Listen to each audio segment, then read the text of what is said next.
Yeah. The number is still going up, but not as quickly. Yeah. So hey, welcome everybody. We've been really excited about putting this together and putting this on for y'all. My name is Mitchell Baldridge. I'm a CPA and financial planner and a partner in Better Bookkeeping. And my sister, yeah, Evan's my sister. I was going to try to play it off like we weren't related, but she didn't like that. So then here we are. Now, and Evan is the COO of Better Bookkeeping. She runs operations. If you get on a sales call, you're talking to Evan. If you're fuming mad about something, you might talk to Evan too. But so we're excited to put this on. We've been meaning to do something like this for a while, and then this was kind of born out of a tweet that the first question, will the recording be sent out afterward? Yes. So one thing to know about this, just a little bit of housekeeping. So I think we've turned off the chat function, but there is a Q&A panel. And so we'll be kind of monitoring questions as they pop up over time. We'll either cut in just to answer them like I just did, or we'll let them pile up, or also, Mackenzie and Derek are on this call to just kind of answer questions in the background. And so, like I said, we've been wanting to do a webinar for a little while, and a couple of weeks ago, I put out a thread and a newsletter on Twitter that was talking about year-end tax saving strategies, and it seemed to resonate. And so, here we are. Um, so, Evan and I will go back and forth through the whole thing. I'm gonna talk, and as I talk and talk and talk, I'll probably start wandering off or start saying stuff that doesn't quite make sense. Evan's job is to keep you on stop track. me, keep me on track. Like, yeah. So Evan's my older sister, so Yeah, that's been my her life. job I have most a of lot her of life. practice. Yep. So, you know, um, and we'll talk more about this. This isn't like a sales event by any means, but this is sponsored by Better Bookkeeping, and we'll talk a little bit about the product and talk a little bit about kind of how we implement these strategies into our process, and what we do for our clients, and the value we provide. So yeah, so resetting the table, um, the the next slide over. You know, this tweet that I posted seemed to gain a lot of resonance because it basically started out, the toughest conversation we have over and over, Evan has and I have with prospect clients, is walking them through this future state of wonderful tax savings, of everything we're going to do for them, and them going, hey, well, it's February now. Can we go ahead and apply this retroactively to last year? And us going, no, in fact, you can't. But just be grateful that we're going to save 50 grand this year and every year going forward. But last year's a wash. And so the premise of this webinar and the thread was, hey, it's November now. Rather than being next year in February, let's just get this done before the end of the year. And I keep getting now DMs and outreach with the picture of the thread, and people going, "You're talking to me. This is me." So I obviously stuck the knife in, and now we're going to twist it a little bit. But so yeah, how can I save on my taxes? When did you start planning? Right now. Uh, well, it's a little too late. It's already February, but It's lucky for not. It's everyone on this November. call, So we got it's you. November. Got you. Yeah. So um, let's roll into the curriculum. Evan, you walk us through the workshop. Yeah. So we're gonna try and walk through sort of the main points that Mitchell was talking about on that tweet, and a lot of the things that we go through with our clients at Better Bookkeeping. So what's the best entity for me? What is salary optimization? Do I have to pay myself a salary? Okay, retirement sounds awesome. Do I want to do any planning for my retirement? Um, Clients ask about, I hear about these quarterly tax payments to the IRS. Is that for me? And then finally, better bookkeeping. We talk about better bookkeeping being the tip of the spear for better taxes. And so talking through just kind of what are some of the nuts and bolts of that. And then we want to leave time for questions. So you guys can ask us questions as you go. And then if there are things that, we'll take pauses in between, especially as we go through these different topics. So if you have something that you're thinking about and we don't answer it, make sure you put it in that Q&A and we'll get to you. Perfect. Oh, So, Mitchell, okay. caution tape. Here we go. Here we go. Yeah, keep clear, explosive power tool in use. Yeah. This is the kind of like my lawyer made me write this slide. I am a CPA. I am a financial planner. I might be your CPA if you're on this call. I think we have a few clients on here, but even if I am your CPA, this call is for information purposes only. This is designed to be really, really helpful and really, really informative. But this is general advice, so beware. It's worth about what you're paying for it right now.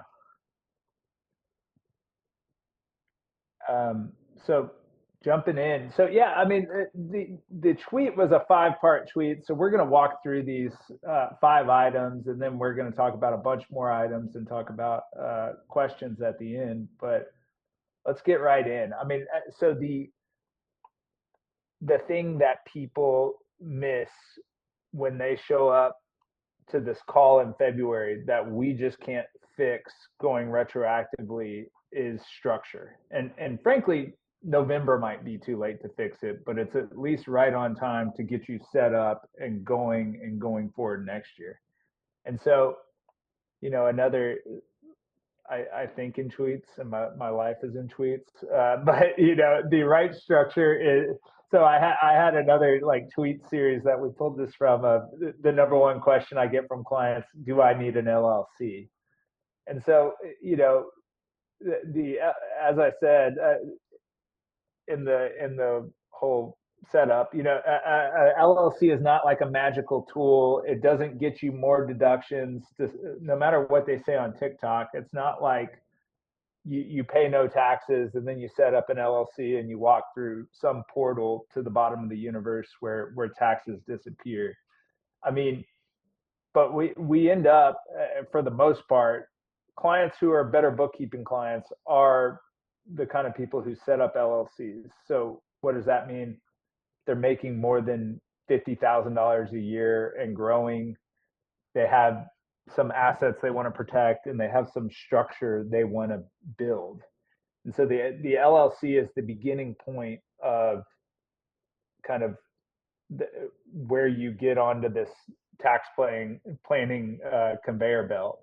And so, what type of LLC should I consider? Uh, that's kind of a trick question, and it gets into really nuanced answers that depend on what state you're in and what uh, your purpose is. Like, there's a weird wrinkle in Texas where when you own a building, a lot of people own them in LPs because when you go to sell the building, oftentimes you don't have to pay Texas franchise tax on the gain out of the LP structure. And so every state has these weird little happenstances by which you might set up something in some way for some reason. Talk to a lawyer when you go set up your business. But you know, the kind of like 95%, what do you call it, midwit solution is like go on to Stripe Atlas or go on to betterlegal.com, no affiliation, but where we have a little QR code right there, and just set up an LLC for your business. And what that allows you to do is kind of get a business account in your business, get a business credit card if you want to do that, set up contracts in the name of your business, hire employees out of your business. If you're going to get there anyway, it's oftentimes a good idea just to like bite the bullet and set yourself up to win immediately instead of dragging it out and having to go retroactively and do it. Evan, does that Yeah, I make mean, sense? I think I just would mention really quick that the big thing for this year is there's still time. So we're just making sure, and I get on calls with people every day where I'm like, you gotta make it happen. But there is still time to do it this year. You do need to make the election this year, just to avoid any kind of penalties. And that way you still have some time to go in, and if we decide to go down the S corp route, which we're going to talk about a little bit more in just a second, you still have a runway to set up payroll, and you're not, up against December 31st. But Oh December yeah. 31st is the calendar year. That's the thing you have to keep in mind. But I would say start today if you're thinking about it. So yeah, put a pin in that, and we can talk about on the next slide the kind of like different types, so the different tax structures for an LLC. So Yeah. pop over to, but like, so there's this idea that now we've decided LLC, limited liability company, and now you're half the way there. You went to your state, or you went to Nevada or Wyoming or Delaware or Texas or these kind of like business friendly states, and you set up this entity called a limited liability company. Well, the IRS gives you a bunch of different ways to recognize that entity for tax purposes. You can recognize it as an S corp, or as a partnership, or as a C corp, or you could just own the LLC 100% in your own name, and it becomes a disregarded entity. So it's like you basically don't have it, except it gives you this legal liability. And kind of as an aside, when people ask me about legal liability, I just like disclaim all knowledge and pretend like it's not even there, or I tell people to talk to a lawyer. There's a bunch of reasons why setting up LLCs can give you limited liability, but then there's a bunch of things you can screw up along the way that uh, pierce the corporate veil, as they call it, where you have some kind of like technical blunder that blows up your liability, your limited liability status. So be careful there, obviously. But so, you've gone to betterlegal.com, you went to Wyoming, you registered, you know, Evan Baldridge LLC, and now you're ready to go. And then the question is, how do I want this to be taxed? So if you do nothing and it's just you, it becomes this disregarded entity, like it doesn't even exist. If you do nothing and it's you and another person, you automatically become a partnership. If there's more than one owner, it defaults to partnership. And, we end up the kind of like routine play of better bookkeeping are we service tons of business owners who make, $200,000 to $2 million, who have single owner, simple consulting businesses that offer services. A lot of folks that used to be employees that kind of broke over to hanging out their own shingle and providing some high-end specialized service. Those people all, we end up pushing them into this S corp designation. We love S We'll corp. talk a lot about. Sorry. I said we love S corps. Everybody, Yeah, we love get an S S corps. corp. Yeah, we're the And Oprah of S corps. and again, yeah, S corps aren't anything magical, and there's pitfalls, and we're going to walk through all of them. But the benefits are, this uh, qualified business income optimization. We'll talk more about that. Salary optimization. We'll talk more about that. Retirement planning opportunities. We'll talk more about those. And pass-through entity tax deductions. We can talk a little bit more about that. But the negatives of an S corp are can be a pain in the butt. You got to make sure the return on hassle's there. You shouldn't own assets in an S corp, meaning you don't want to like own a office building inside of an S corp if you can avoid it, because it's tricky to it's like Hotel California. You can easily get assets into an S corp, but to distribute them out can be trickier, and you can't have foreign members.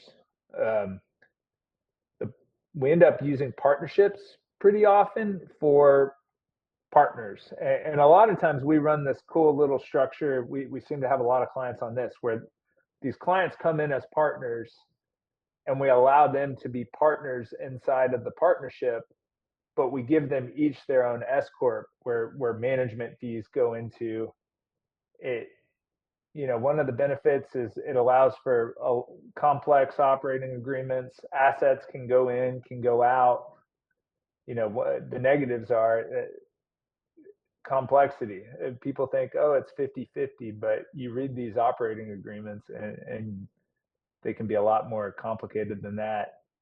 The IRS audit regime, unless you elect out of it, is this. They brought it in a few years ago, CPAR, which means like the partnership gets audited and the partner has to pay any kind of taxes that result from an audit. And then it can be difficult to optimize for this qualified business income deduction. It can be tricky to share expenses, which is why we create this little partnership with the two S corps, so that if one guy has a Range Rover and the other guy drives a Toyota Tercel, that's all right. Evan, Yeah, am I no, I think going all that right? I think we're going through all of these and trying, Let's hopefully, keep going. let's get the C corp. Okay, C corp. We got high flying Larry.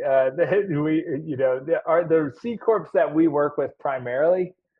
C corps have this one huge benefit out there that overshadows a lot of other benefits, which is qualified small business stock. Every owner of original issuance C corp stock that qualifies for QSBS status, when the business goes to sale, can exclude $10 million of gain, which is humongous, or it can be more depending on how the C corp's capitalized, and it has a lower tax rate. So people use C corps to compound quicker inside, or they use C corps because they're raising capital and they're going to burn all the capital throughout the life of the company, and then they're going to go sell for a big multiple. So venture capital funded investments all use this structure because then all the limited partners don't pay tax. The negative of C corp, we would all use C corps if you could own assets and freely contribute and distribute assets, which you can't do, and if you didn't get double taxed, which you do. So the C corp pays this 21% tax rate, and then when you distribute earnings of the C corp, the owner or the person who receives a distribution or a dividend pays another layer of tax. So it's 21%, and then anywhere from 15 or anywhere from 0 to 24% tax. Bang bang. Um, We have a good question. yeah, Go. so Stephen asks, does a C corp have better limited liability than LLCs or LLPs? And that's the trick question, or that's kind of what I'm trying to relate is you can set up an Inc. with the state of Wyoming, or I don't know about the state of Wyoming. With the state of Texas, I can register, Better Bookkeeping Inc., which then becomes a C corp pretty automatically with the IRS, or I can go register Better Bookkeeping LLC and then check the box to elect to be a C corp with the IRS. But I could also take Better Bookkeeping LLC and elect to be an S corp, or default into a partnership, or be a C corp. So hard to say. And again, I just don't answer questions about legal liability. Not a lawyer. Um, so Scott Tolton asks, Scott TS, is there any situation where sole prop makes the most sense, sole proprietorship, meaning I set up an LLC and I just kind of do nothing with it, or I don't have an LLC? And yeah, the where those make sense is like, look, if I had some side hustle and I was like making $22,000 a year, and then I had a W-2 job where I was making $150,000 a year, and I just knew I was going to kind of either chew up most of that 22,000 through expenses that I could appropriately deduct that already exist in my life, or that I was never going to grow it, or I just didn't want to deal with it at all. that's a lot of times where we just tell people like, hey, you don't need another like chia pet in the corner that you have to go water and feed. Why don't you just leave it alone, and you might pay a little bit more tax, but it's the return on hassle. Like, is it Yeah. worth you having another entity that you have to set up and maintain? And then if anything goes wrong along the way, the return's going to blow up. Yeah, we talk about the PETA tax a lot when we're making this distinction for our clients because setting up an S corp is annoying. You have to file a form, you have to set up payroll, you have to file a separate return. It definitely requires more work. And so we evaluate this a lot for our clients. Like, what is the tipping point between when it's beneficial to go from just a sole proprietorship versus taking that S election? We also investigate this quite a bit with people who have W-2s who have the side, it's a side hustle, and it's like, when does that make the most sense? And um, we always kind of say like 50 grand, but it just definitely depends on your state, depends on other factors. And so we're happy to help evaluate that. But I think there's lower stakes, lower income, definitely it's not that important. But once you get into starting to make some money, like when we have clients who have their side hustles start becoming real hustles, take advantage of the S corp as soon as you can. They are. What do we lead into next? Um, let's Oh, we're going to go and talk about Tom. let's talk about Tom, because this becomes one of these. Yeah, We you got a led us case into our study, question. Exactly. and this is something that like one of my favorite things. Again, not a better bookkeeping commercial, but kind of that we do is like we just tell people no all the time. Of like we're not incentivized for people. We built this pretty cool tool internally that can run tax planning scenarios for current clients and prospect clients, and so we just kind of run the numbers side by side, like what we're doing with Tom here, pretty often, and we end up saying, hey, you'll save $3,200 a year if you have an S corp. Probably not worth it. Or let's talk about Tom's case. You'll save $32,000 a year. Definitely worth it. And this is a real client story of someone not named Tom who came to us, and we we kind of turned him around and have saved them a bunch of money. So Tom came to us, and Tom eh, and Brandon asked this question about QBI differences. This is kind of going to get answered in this story, but Tom came to us. Tom's making $400,000 a year, big time consultant, left his job, went out on his own. He's also one of those guys where I'm like, oh, people are either one or the other, where I go, oh, you can go take a bunch of expenses. And he's like, yeah, I don't really have that many expenses. And so he dig and dug and dig and found $40,000 of expenses in his life. So he's basically, 400,000 top line, 90% net margins. And he kind of goes, man, I'm just getting hammered on taxes. I'm paying 35% or whatever out there. And so we went over to, and he was totally under optimized, which we love people like this because we can immediately save them a bunch of money. And so he was, making 360 over here. And we said, hey, how about you do this S Corp, and here's what's going to happen. And so before the S Corp, he was paying this thing self employment tax. So self employment tax, if you have a W 2, you pay this, and you don't even know about it. You know how your salary is 100 grand, but you end up making 75 somehow, and it seems unfair and wrong. Well, basically, of your first $160,000 of salary, 15.3% goes to the government to pay Social Security and Medicare tax, and half of that your employer pays, and half of that you pay.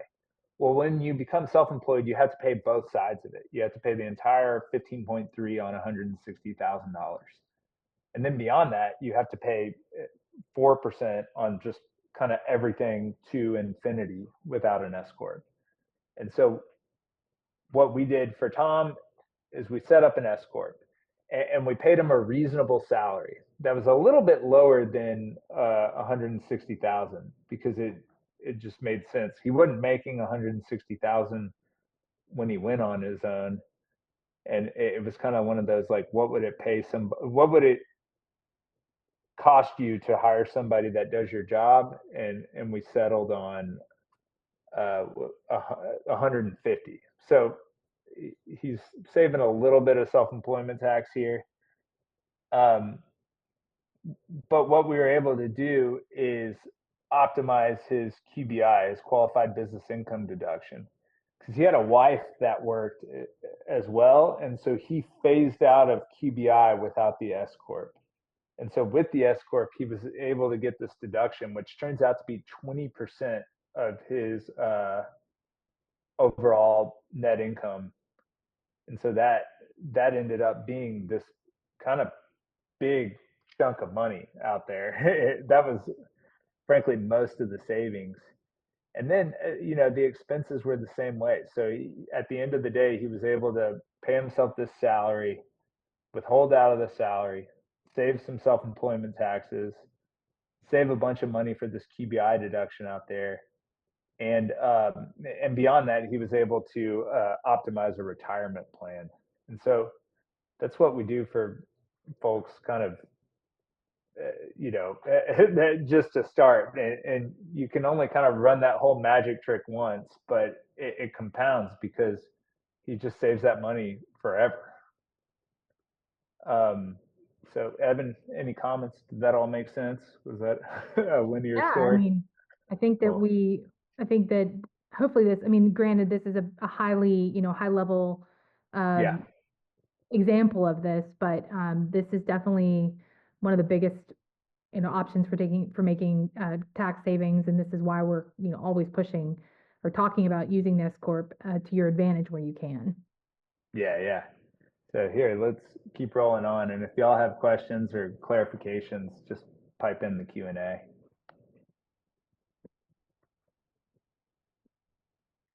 Um, So back to salary optimization. I sort of started to fill this out, but there's no free lunches. It's not like you just get to set up an S corp and bypass the whole salary regime. But the best explanation I use for people is to just set the whole thing up like this. Like, so when you make a W-2, whether it's for $100,000 or $5 million, that is all employment earnings. You pay 15.3%. You pay all the FICA, FUTA, Medicaid, Medicare on the first 160, and then you pay that additional Medicare tax and the 3.9% all the way to infinity. Well, what you get to do when you become a business owner is you get to like start this franchise out there. So like when I was early in my career, I worked with a bunch of therapists, and I would tell them, okay, you're making 80 grand a year at this, you know, effectively what's a middle, a therapy practice that somebody else owns. They're just paying you. Well, now you got to like break out of this $80,000 salary, and you get to go see clients for $200 an hour, and you're making 250. Well, it would seem like, you know, all of this is now self-employment money, but it's not, because you've now created this franchise. So like you you now own a McDonald's franchise, and you have to be the owner. You have to buy the land and build the building and lease all the equipment and hire the people who run it, and basically do your own accounting. We're having this conversation right now. That's all kind of like the business owner stuff. But then also, you happen to be the person who works in the business. So you run the fryer and you run the drive through. And so your salary is for running the fryer and running the drive through. And then the remainder of what the business earns beyond what you pay yourself is that chunk of distributable net income of the business. That's the ownership, franchise, or takeaway. And so you need to pay Medicare on your salary. It needs to be the appropriate amount, but it's not the whole thing. And so, we work on reasonable salary for everybody, and you can come to a number. Oftentimes it's what you were paid or what you would pay somebody to do your job. And, with certain people who are really, really, really high earners, it goes above the Medicare cap. Or if you're trying to optimize QBI sometimes, which we'll talk about in a second, it'll go beyond the Medicare cap, or it'll go beyond the 160, the Social Security cap. But at least you won't be tagged for that 4% all the way to the top. And so then we'll talk about QBI deductions out there, which is a really, really important thing that popped out during Tax Cuts Jobs Act. So in 2017, this new guy was elected president, and they had the Congress and the House, and they did this pretty sweeping tax reform. They hadn't done anything like it since the 1980s, and they gave this huge tax benefit to business owners. So for qualified business income, you get a 20% deduction. But they ran some tests on, they ran some gates on it, especially for S corp owners. So for C corp owners, they just lowered the tax rate, and that was that. But then for S corp owners and for partnerships, they said, well, we're going to give you the benefit, but you either need to own X amount of real property inside of the business, and this results in millions and millions of dollars of real property, or you need to pay yourself X salary, and we will give you 50% of X as your maximum allowable QBI deduction. So you can deduct 20% of your business income out there, but it's going to be limited to 50% of the total salaries the business pays. So if you back into what that means in math or in algebra, you get to this 2/7 rule, meaning before any salaries are paid, the qualified business income will be multiplied by 2 divided by 7 to determine the salaries that need to be paid. So if your business made $1,000,000 and you paid 200 grand of salaries, we will add back the 200 grand of salaries, and then we'll multiply 1.2 times 2 divided by 7 to get to whatever 28% is of 1.2 million. And then we would know how much we need to bonus you. So that's something at the end of the year that we do for a bunch of our businesses that are QBI eligible out there. There are certain businesses that aren't QBI eligible. Doctors' offices, lawyers' offices, accountants' offices, certain types of consultants, certain public figures, so that can mute the benefits of it. Fortunately, Tom got in and got to take it. And so that's one of those 2024 things of on January 15th of next year, when you call us, we can't pay you any more salary for the prior year because, your 941s, all of the payroll taxes were already due. And so that's something that only goes one direction. It doesn't go backwards. Yeah, Does that make sense?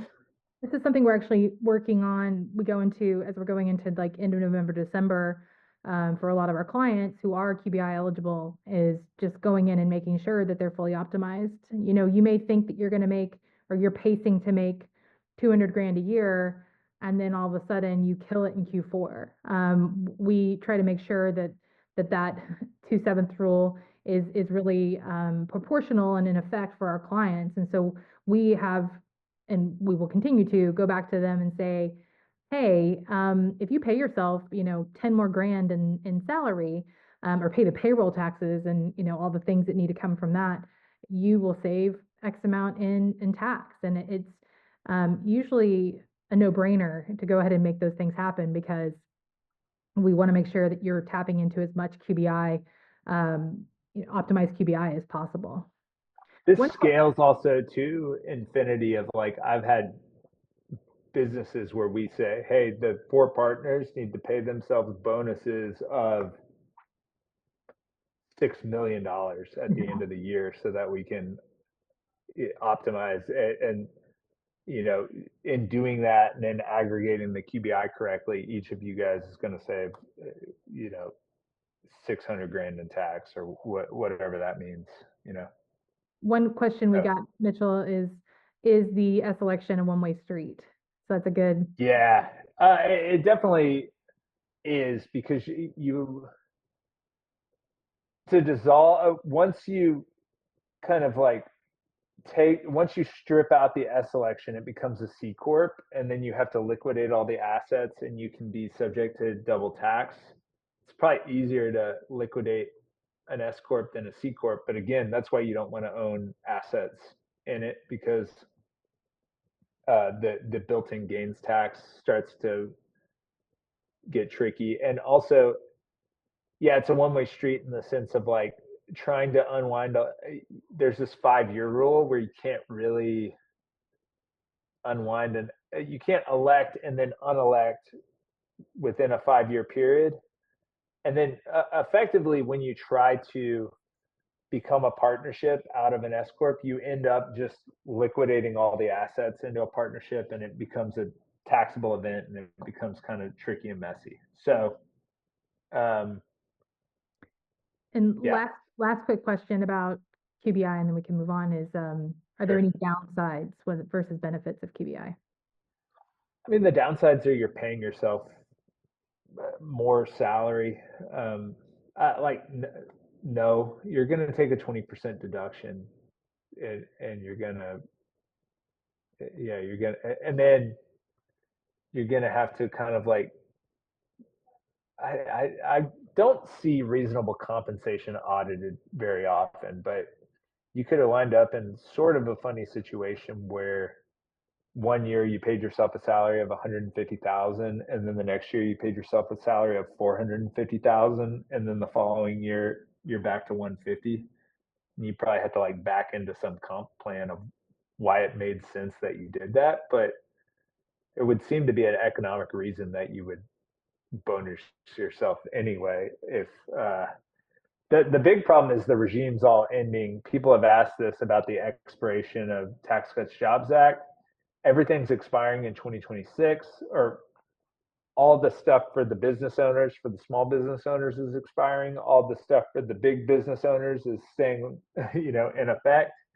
And we're going to see there's going to be another big shakeup with the last election of how these folks in Congress and in the Senate plan to perpetuate the regime.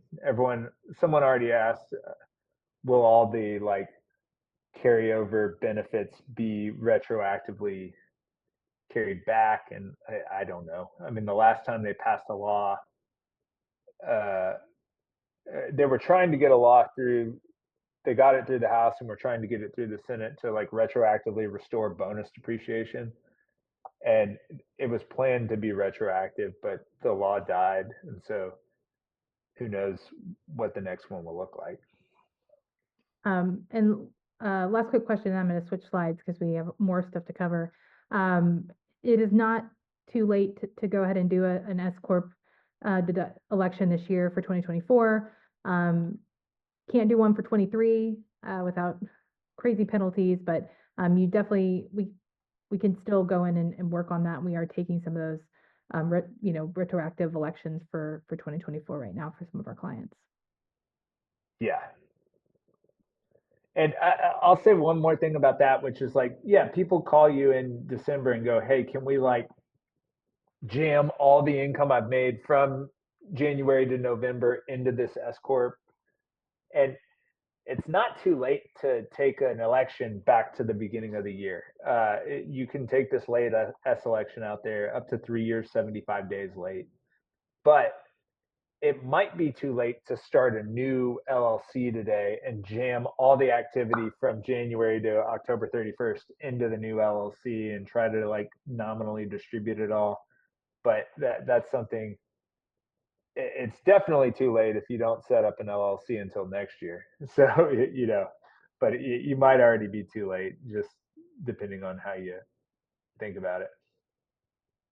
So kind of quick summary on the salary optimization stuff, Mitchell. Um, yeah. So salary optimization, we've talked about it in terms of you optimize it to save payroll taxes to the extent that you can push it below, excuse me, $160,000 justifiably. You save 15 cents for every dollar you reduce your salary. Another one is you kind of like play poor until you get to this QBI optimization idea, and then you have to play rich, and then you raise your salary to optimize it for QBI. Um, Another thing you get to do, and we'll talk more about, is retirement planning out of your salary, especially if you're the sole owner of a business. One other cool little thing that we do for clients, and I don't like brag too much about this on Twitter because it's kind of a weird gray area, but like in December, if you pay yourself a big bonus, uh, maybe to optimize QBI, maybe because you're just trying to get to the appropriate salary, you can withhold out of that bonus and send payroll, send obviously all your payroll taxes to the IRS, but you can send withholding, federal income tax withholding to the IRS, and they look at it as though you've kind of like pro rata done that withholding. So if you get way behind on withholding, your salary and withholding out of your salary is a good way to pay taxes to the IRS. But a lot of business owners, we just use salary withholding as a tax payment tool, and that if you know your tax rate's going to be 20% and you make $400,000, and so you know you need to get 80 in, and you know your salary needs to be 120, you can just get the whole 80 in, 7 grand a month through withholding, and you don't feel the pain of having to every quarter write a $20,000 check. So there's a lot of little fun things you can do that we look at for salary. And so here's a case study. We've probably gone through a lot of that, but you know, um, so retirement planning. Um, what the In some ways I'm like a retirement planning disrespecter. I I end up here's the problem is a lot of people have been trained that they just need to like max out their retirement savings no matter what. And I think that um, the 401k system is mostly like a tax arbitrage regime, and it's not. You can save too much into retirement. There's this thing called the taxable brokerage account, and you're free to just put money into it whenever you want, and then you're free to invest it how you want, and then you're free to sell the assets whenever you want, and then you're free to pull the money out. So like people forget about that and look at this 401k as though it's like the only path to retiring. And I've seen too many examples of people kind of like get to the end of the line with this 401k out there and kind of screw themselves up. So, you know, um, one example of that, like really early in my career, this guy, my friend, was a broker and brought me one of his clients. And his client was a single guy who was like 73 and had $5 million in his retirement account. And frankly, if he's still alive, he has double that, because this was a long time ago. And he figured out that like his minimum distributions were like 300 grand. He just had to make these distributions or he would be penalized. And then he figured out that the minimum distributions were causing him to be in like the 32% tax bracket. And that when he had saved this money, in 1951, he was not in the 32% tax bracket. So uh, if you are in the highest tax bracket, put money in your 401k, take it out at the end of your life when you're going to be maybe in a lower tax bracket. But a lot of people use IRAs and 401ks at the beginning of their career because they don't understand how they work, and they're saving money at like 12%, 15% tax, only to go,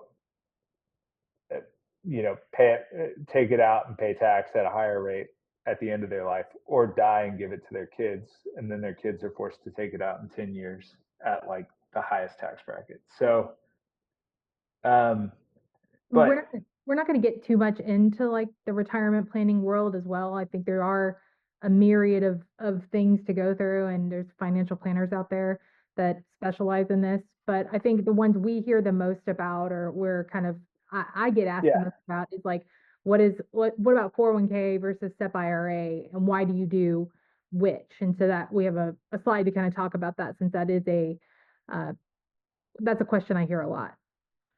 yeah. So, and the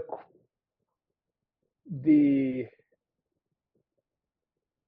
so the issue out there becomes: are you a solopreneur? Do you own your own business? Do you own 100% of the business? And do you have any employees? There's this thing called ERISA.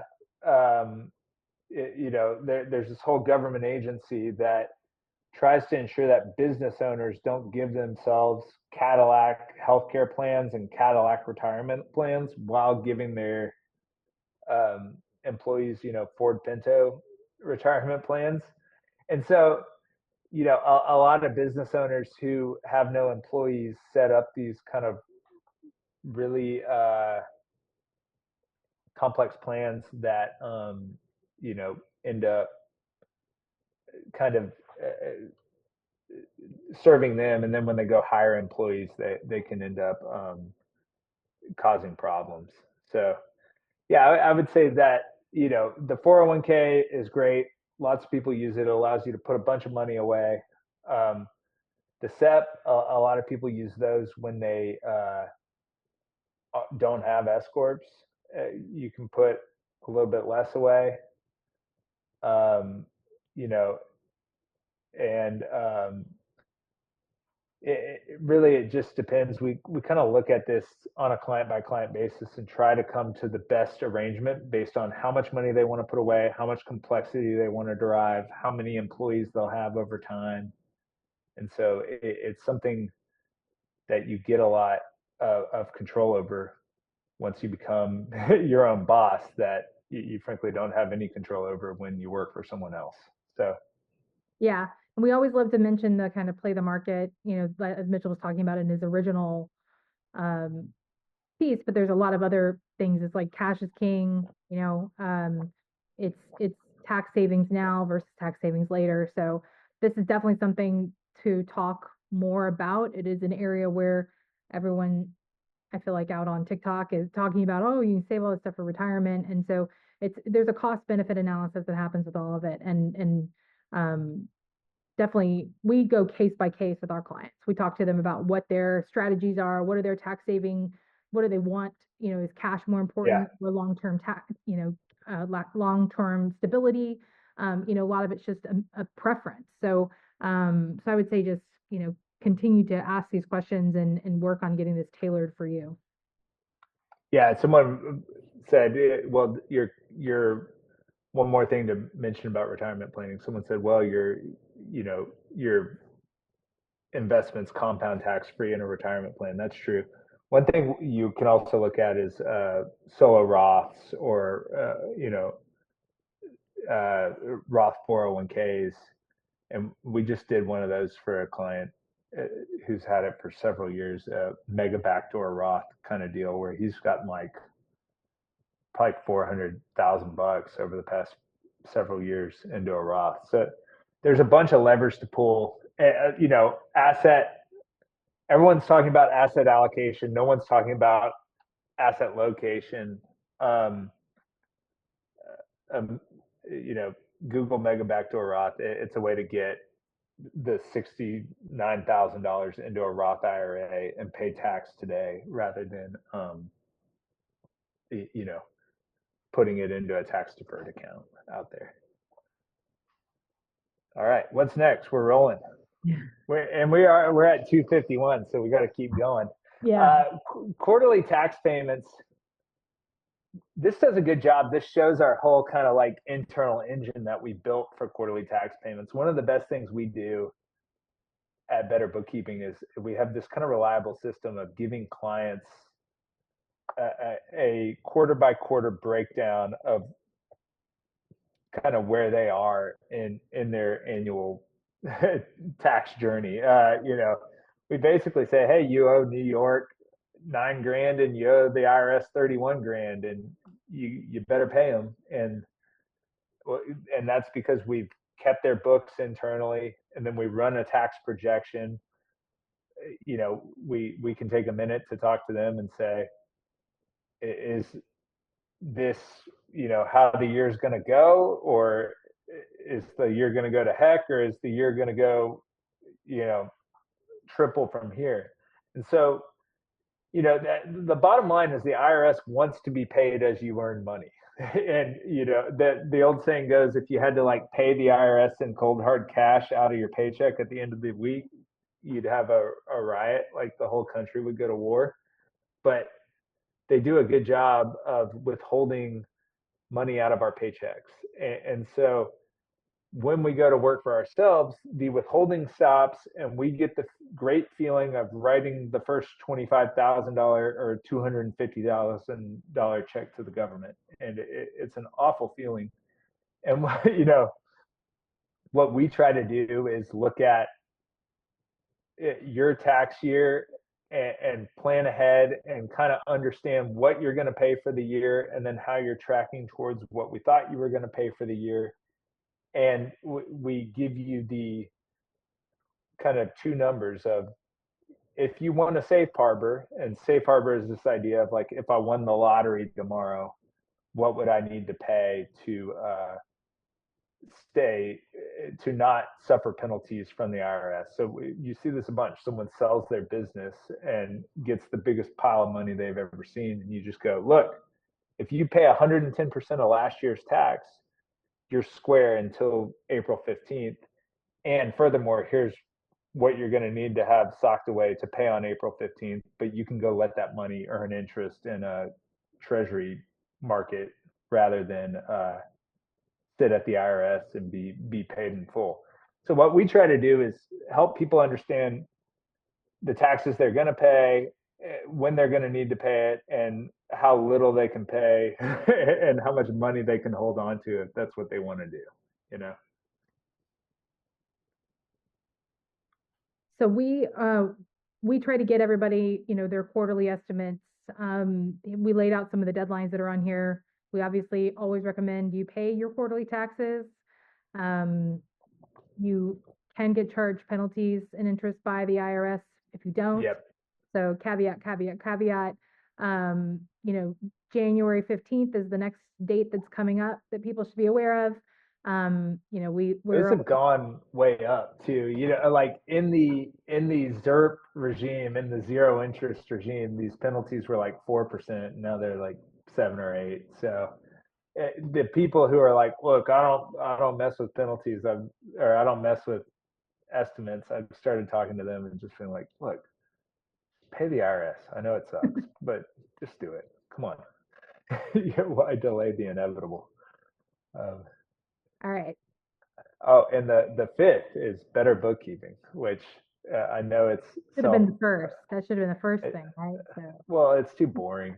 People don't like, or I mean, entity selection's boring enough. But and look, we might run over time. We'll still stick around to answer a couple questions. And again, we're going to send out this video to everybody for you to watch. So if you got to drop off, but we want to be respectful of everyone's time and cram as much into this hour as we can. We appreciate y'all taking the time with us, and but keep lobbing questions at us, and don't stop now, because we're going to talk about the best part. But really, ultimately, like I say, you can't manage what you can't measure. My friend Joe Foley said that to me yesterday, just in a passing conversation. I was like, oh, I'm going to write that on this slide. I was saying, how are you going to get to the new world if you don't have a map? And really, what we've tried to do is put people's books on a track so that we can do all these optimizations. Clients come to us and say like, hey, can you just do all the tax planning and optimization and but not my books? And we maybe could, but we probably can't because somebody could, but we can't because we use our bookkeeping system as the basis to layer on all these tax planning items out there. And so, do I really need bookkeeping? Uh, you do if you want to work with us. Clean books are how you are the launching pad for like how this whole system works together. If you try to do all the optimizations without the books, it just doesn't work. How can I easily track my expenses, whether you use us or not? Like I've come down to I started using this bank service called Meow, and they're good guys. I've talked to them. I said they need like a more boring, boomer friendly name because Meow is just funny. But like it's like Mercury, it's like Chase Bank, but they're not a bank. They're this application layer on top of some bank that's in North Carolina. But they basically give you this credit card, and the credit card gives you cash back, and it's a debit card, and then all the money in your checking account earns 4% interest. They don't pay me for talking about this, but I've pushed them as my main kind of like business bank account because it's like best of both worlds: 2% interest and 4%, or 2% cash back and 4% interest on checking. But like no matter what bank service you use, it's like get down to one bank account and one credit card, push everything through, and then your books become easy to manage. There's a little like P&L example chart of one of our clients. Like this is one of our dashboards that we show people. And then, what kind of expenses can I run through my business? Like I said, there's two types of people: the people who I'm like, you need to stop spending money, and then the people who I'm saying you need Spend to spend more. more money. Yeah, you all know who you are. Right. The people who I say you need to spend more money, I'm like, put every business expense that you could ever think of on your business credit card. If you put too much, we'll pull it out. Don't put your kids' haircuts on the card. No Don't give your Lululemon. no don't give your wife the card like or don't give your husband the card or whoever. Like, but ultimately, you have these bona fide business expenses. One of the best parts of owning a business is that all these like I used to be an accountant and I drove my car to work every day and I wore a cool little dress shirt like I got on now, and everything in my life was after tax. So I would make money, I'd pay tax, and then I would pay my cell phone bill and my home internet and my, all these like professional development, all of that would happen below the line if my employer wouldn't reimburse me. And today, all of these expenses get pushed ahead of tax. So I earn money, I spend, bona fide business expenses, and then I pay taxes.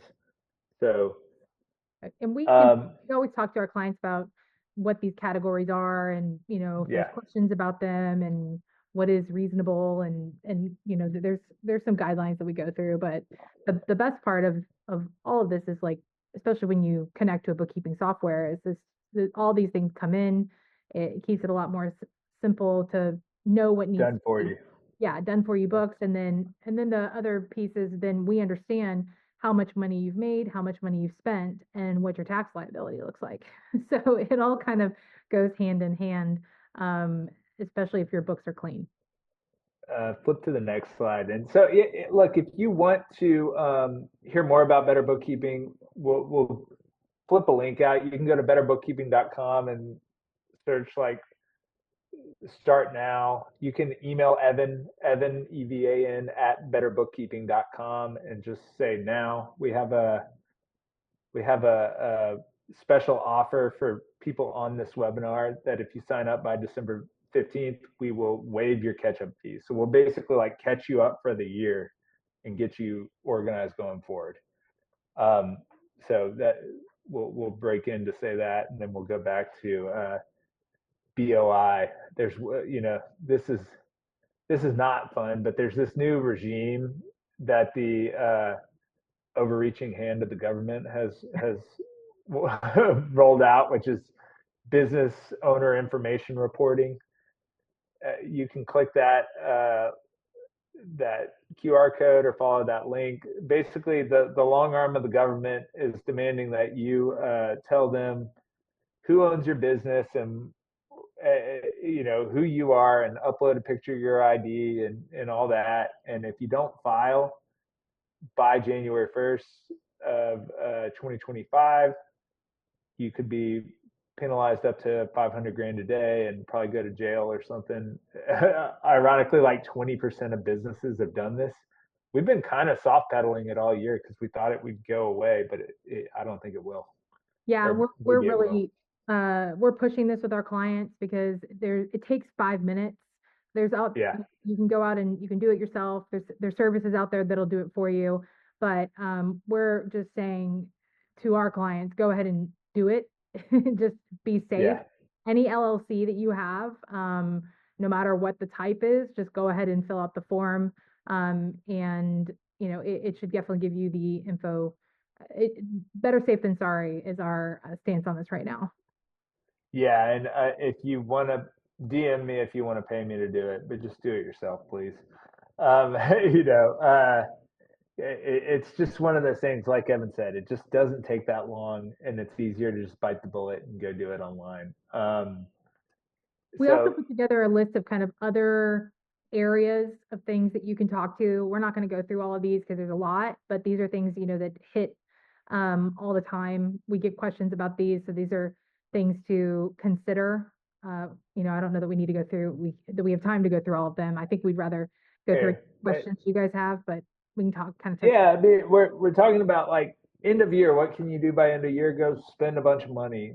So cost seg studies. Go buy a building. Um, State tax planning and SALT deduction cap workarounds. That's that PTET stuff that I was talking about. Like those all have, every state has a different uh, kind of a different deadline or kind of way that you opt into that regime. So you need to get planning around that. Donor advised funds is a huge year end item. You can basically donate appreciated stock. It's one of the very few like uh, kind of double dips you get in the tax code, and that like if I bought Tesla stock at $100 and today it's worth 1,000, and I have $900 of built-in gain, I can donate that $1,000 of stock to the needy children. I don't have to recognize that gain, and I get the full deduction. So rather than selling that stock and then paying taxes on $900 and then donating what's left over, I get the whole thing. um, Moving to Florida from New York. Oh, that's interesting. Like New people leaving California and leaving New York. Oftentimes, I recommend they just shut down their businesses and reopen in Florida. I mean, This is the there's something opposite. called. Oh, Sorry. from to Florida from New York. Oh yeah, for Yeah, sure. yeah. If people are leaving Florida to go to New York, I tell them not to. But sometimes that makes sense too. There's nothing you need to worry about except everything if you're leaving Florida to go to New York. But we had that client who moved to California and she hit like the big lick and she's sad about the state taxes and you're just like, what? Why'd you Yeah, move to California? but New York, Um, moving to New York, it may be worth, and obviously caveat, but it may be worth starting a new entity if your company was if formed you're in New York. leaving, yeah. So ultimately, there's this idea called the teddy bear test. It's like, where is your daughter's teddy bear? That is where your residence is. So if you're legitimately leaving New York and moving to Florida, you're pretty set up. I mean, you either are or you aren't. But New York's going to miss your tax dollars, so they may come looking for you. Um, Other year-end items, 1099 prep. We take care of that for clients, but get organized about that. They're all due on January 31st if you pay contractors and you need to file 1099s. Hiring your kids. We're on.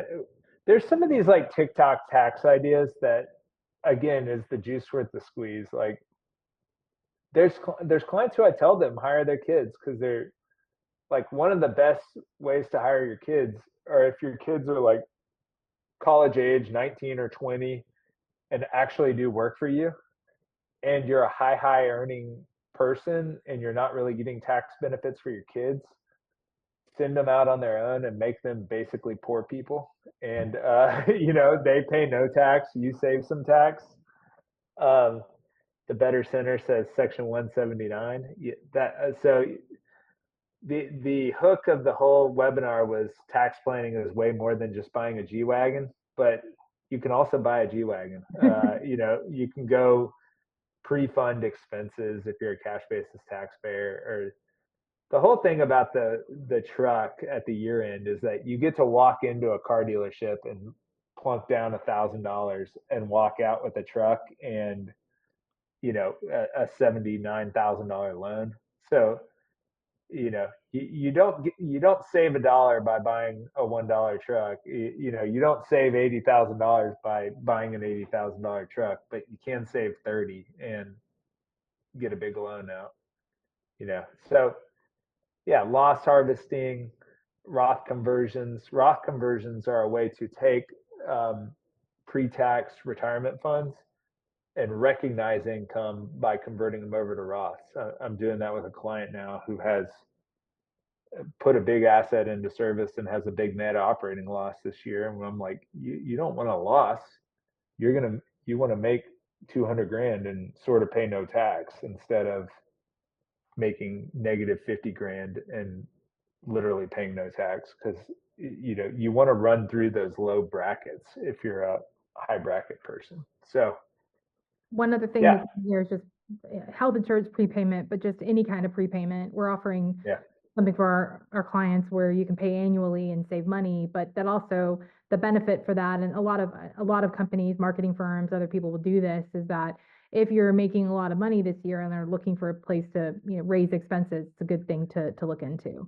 And that these was are, or we've had a good. I've been happy about that. It's like, what's the opposite of churn? When a client's willing to like prepay for a discount or not for a discount. That first started happening where I had a client who's like, can I just write you a big check?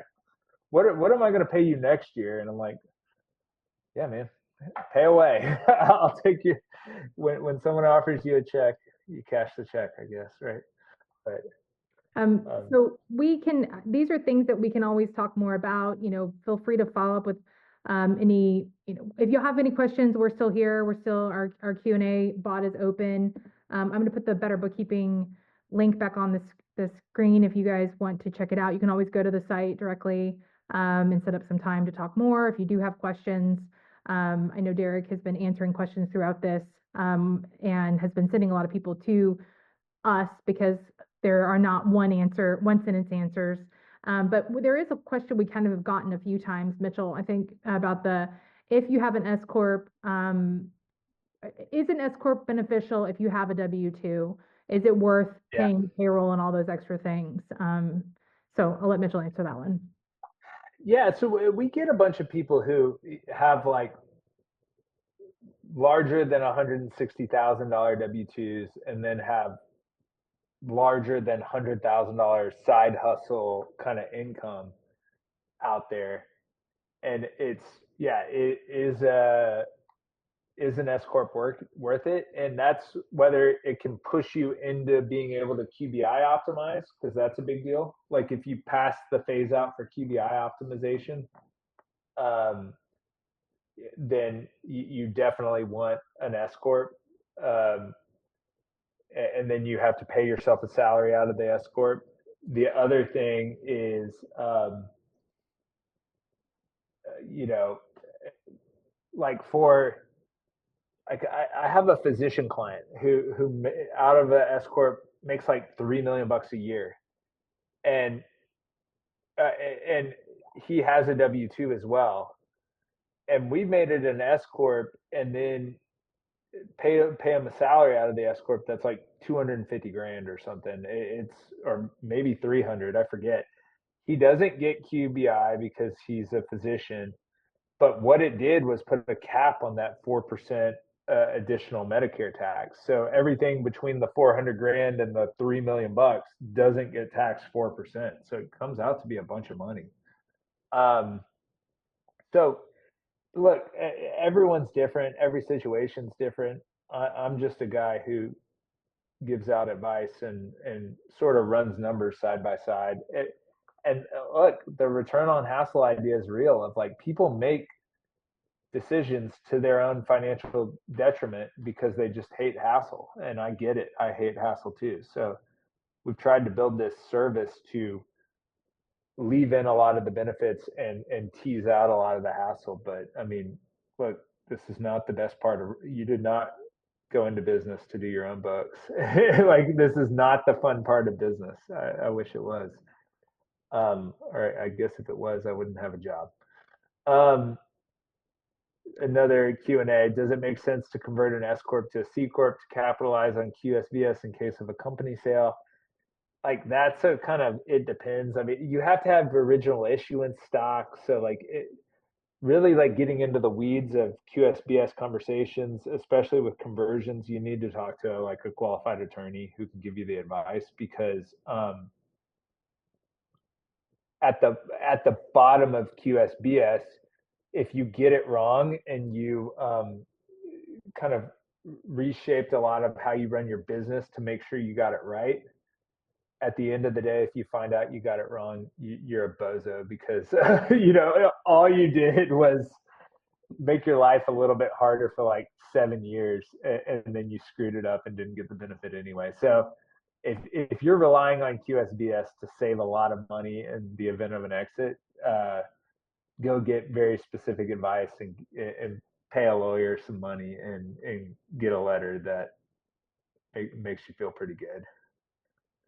I appreciate everyone's time. If anyone has any other questions, keep going. Again, Evan, y'all can always reach out to me.